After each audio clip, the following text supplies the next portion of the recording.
Hi, I'm Ed Sealover, and I'm a beer explorer. You're here with me in my beer cave where I've got my assorted paraphernalia and some great mementos, like this picture of me with Jim Koch, founder of Boston Beer Company, which makes the Sam Adams beers, and one of my personal heroes. Now you might say, why is Jim Koch one of your personal heroes?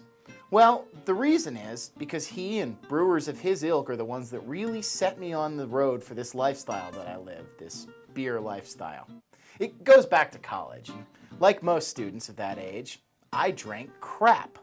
But I learned real quickly that I got sick of it. So I wandered down to the local liquor store and I found the craft beer shelf. Introduced me to flavors I'd never seen before. They were dark, they were hoppy. If there was one beer in particular that did it for me, my gateway beer, it's this. It's Abita Turbo Dog. It's a New Orleans area brewery that produced a beer that was dark, it was sweet, it was chocolatey. It was totally new. I was living in Arkansas and South Carolina, and these are not exactly the brewing meccas of the United States.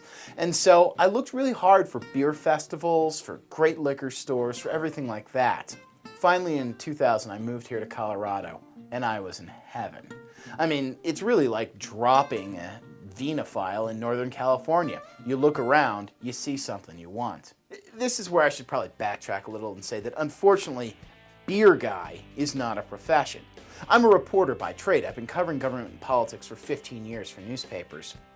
And what brought me out here was that I got the chance to cover City Hall for the Colorado Springs Gazette. But it wasn't long before I was out here when I said to my editors, we need a beer column. And after enough cajoling, we came up with the Beer Run column. I got to go to other breweries around the state. I got to try new beer trends and styles. It was something that was really eye-opening, and I got to write a lot about it. Sometimes I found beers I loved, and I wrote things, like I did about this one Belgian beer fermented with sour cherries, where I said it was mouth-shakingly tart, yet dances on your taste buds without assaulting them.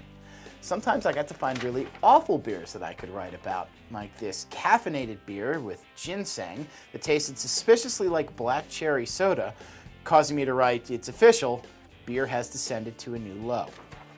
The column fed easily into creating Beer Run Blog, my blog's location. And that was when I really started traversing two different worlds at once. On the one hand, I'm writing for a mainstream newspaper, and so I'm writing to an audience that just wants to know where to find something tasty down the road.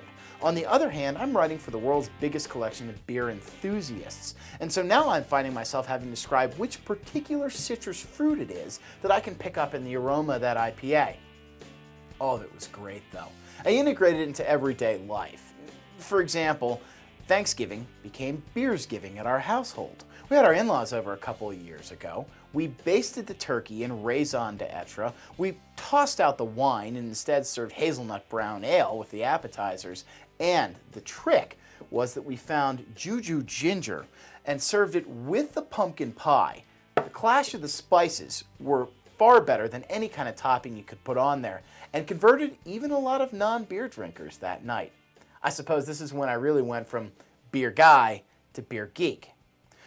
But as I go along, one of the things that strikes me is that it's not just about the taste, however wonderful that might be in these beers. It's also about the stories behind each of these beers. Take, for example, Wynkoop Brewing. Now, this is a brew pub here in Denver that if you're not from the area, you might not know about. But if you are from here, you realize Wynkoop not only makes a tasty beer, it helped to revitalize a dilapidated part of our city just by showing up there 20 years ago.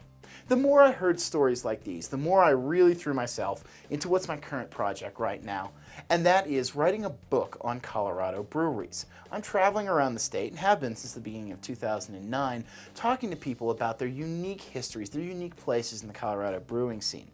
You find some great stories out there. Nothing like sitting down with guys at a brewery in Durango who admit that when they started this brewery, they were a couple of college upstarts wanting to get hammered a little bit cheaper, but have turned it into a nationally award-winning brewery in which they still keep characters from their college-drawn comic books on all of the labels.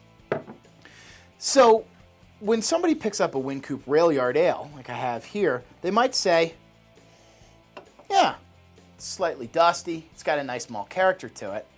I, however, am going to pick this up and I'm going to say, yeah, I'm really glad that a couple of out-of-work geologists took the chance to start something in a beaten-down neighborhood drove that neighborhood back into a good place, and really helped to jumpstart the microbrew craze here in Colorado, period.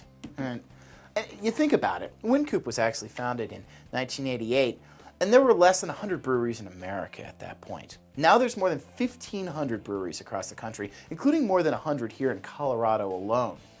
So this is, of course, the great place to be a beer explorer. But it's understanding beer a little deeper than even exploring it that really is what drives my passion. Beer to me is a small business success story. It's something that pushes the envelope on your taste buds. It's frankly a social unifier. And that all adds up to a pretty nice lifestyle. Cheers.